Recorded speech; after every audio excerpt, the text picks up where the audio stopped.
The film opens on a quiet coastal town battered by cold rain and religious iconography.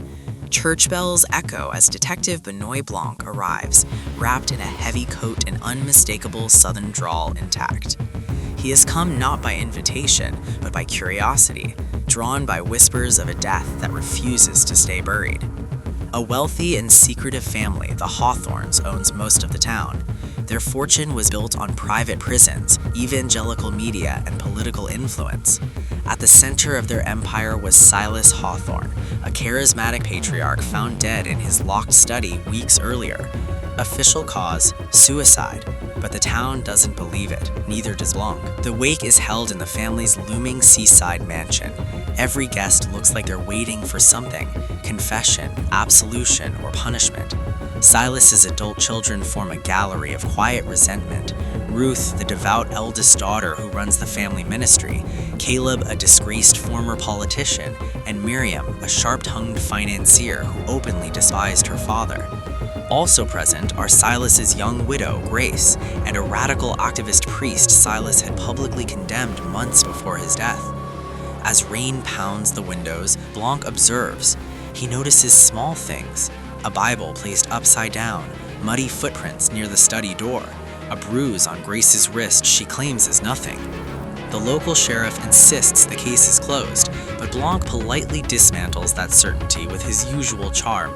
Through a series of tense interrogations, the story unfolds in fragments. Silas was not the righteous man he portrayed. He had been blackmailing his children to maintain control. Ruth was threatened with exposure of financial crimes hidden inside the church. Caleb was being forced into a political comeback he didn't want. Miriam was cut out of the will entirely. Even Grace, the grieving widow, had recently discovered she was never legally married to Silas at all. Midway through the film, a shocking twist.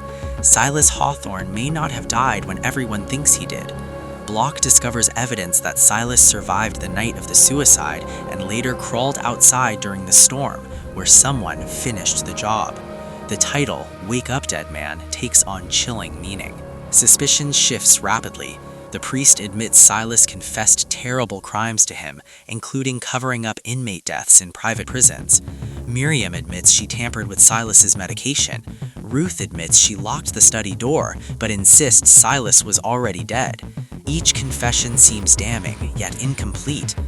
Blanc delivers his signature monologue in the mansion's chapel. He explains that everyone played a role, but not in the way they think. Silas orchestrated his own staged death to expose who would betray him, an act of narcissism disguised as moral reckoning.